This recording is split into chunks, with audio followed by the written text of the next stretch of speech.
I'm heading out on vacation, a group vacation. How am I going to survive?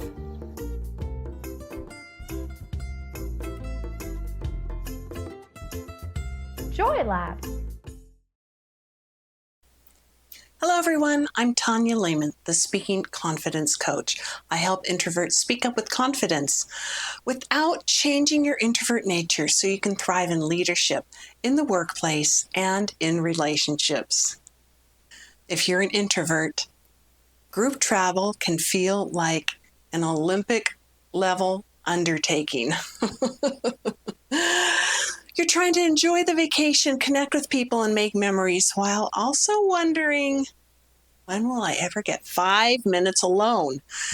If you've ever hidden in the bathroom just to breathe, pretended to nap by the pool, or volunteered to wash dishes just for the silence, this video is for you.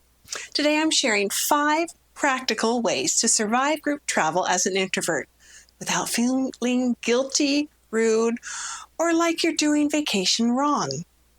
Because being an introvert doesn't mean you don't enjoy people, it just means that your energy works differently. Let's dive in. Our family tradition as our daughters were growing up was a big family campout over 4th of July weekend, something we all looked forward to every summer. But I knew I would need a break each day.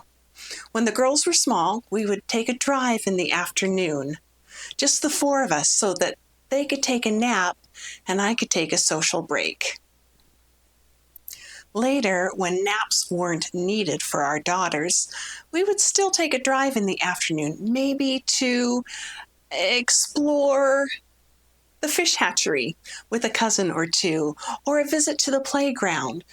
Even just driving into town to eat ice cream sundaes at McDonald's was a break for me. The first practical way to survive group travel as an introvert is to plan downtime before you need it. Now here's a mistake many introverts make on group trips. You wait until you're already overwhelmed before trying to escape. And by then, you're irritated, exhausted, and probably fantasizing about accidentally missing the next outing. Instead, plan downtime proactively. Build in quiet moments before your social battery is completely drained. This might look like taking a quiet walk, reading by the pool, sitting with your coffee before everyone wakes up, closing your eyes just to rest. And yes, sometimes that rest may look suspiciously like pretending to take a nap. I support this strategy. I call it advanced introvert energy management. The key is this: downtime isn't selfish. It's maintenance. And when you honor your need, you show up more present for everyone else. The second practical way to survive group travel as an introvert is to become the helpful one. This is one of my favorite introvert survival strategies. When the group energy gets a little too loud, too chaotic, or too much, become useful. Offer to wash the dishes, run to the store, prep food, set things up for the next activity. On the surface, it looks generous, and it is. Somebody's got to do it. But let's be honest, it's also beautifully strategic. Because helping often creates exactly what introverts need: a quieter moment, a smaller interaction, a moment to breathe. And as a bonus, no one questions it. No one says, "Why are you disappearing?" They say, "Oh, wow, thank you." At least you hope they do. Okay, that's what I call an introvert win-win. Although if no one says thank you, and you wind up being the only one to do the dishes after breakfast every single day, it's easy to feel taken advantage of. The third practical way to survive group travel as an introvert is to find your people within the group. Here's something important.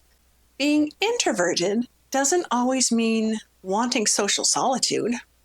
Often it means wanting meaningful connection instead of constant group interaction.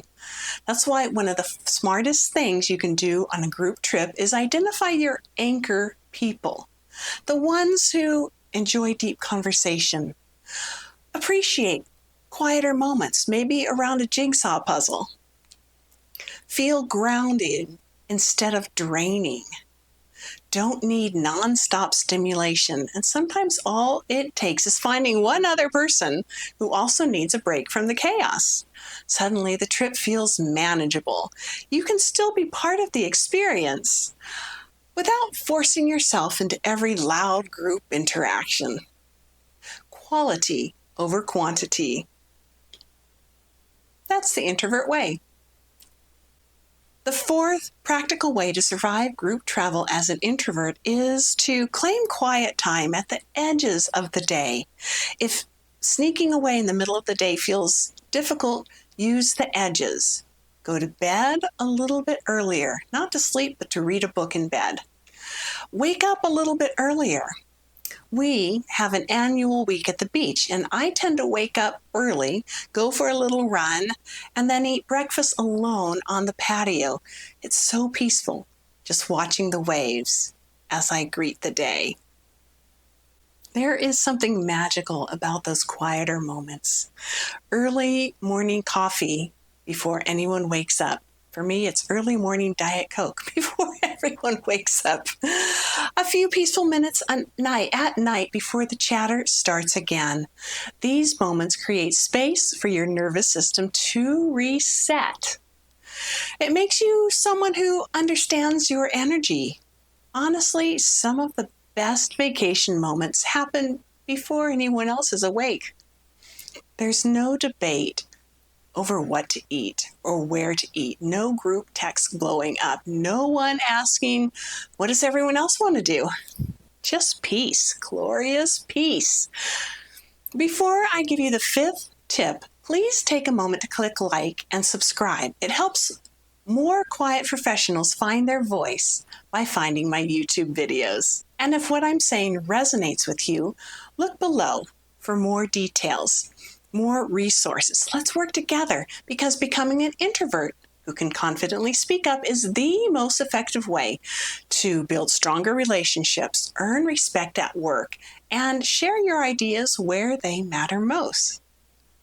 The fifth and final practical way to survive group travel as an introvert is to choose low pressure participation. Sometimes surviving group travel is about where you place yourself. For example, sitting in the front seat during a car ride, choosing the edge of the group instead of the center, picking the quieter side of the table. These small positioning choices matter. They allow you to stay connected without being overstimulated. You can participate when you want to and quietly observe when you need to. That's not withdrawing, that's intentional participation. And introverts often are excellent at this. You don't have to be at maximum social intensity to fully belong. You can engage in ways that feel natural to you. My best advice here? Sit down with the older generation. The old folks often tend to get ignored in family gatherings. Sit next to them. Ask a question, or just put your arm around them and sit quietly together. Here's what I want you to remember. You do not have to vacation like an extrovert to enjoy group travel. You don't need to apologize for needing quiet. You don't need to force nonstop interaction, and you certainly do not need to feel guilty for protecting your energy. The more you honor your introvert nature, the more you fully can enjoy the people and experiences around you. Because when your social battery is cared for, you're not just surviving the trip, you're actually present for it and enjoying it. I'm Tanya Lehman. You are valuable. You can speak up. Joy Lab. Learning done right. Learn more with Joy Lab. Like, subscribe, comment, share.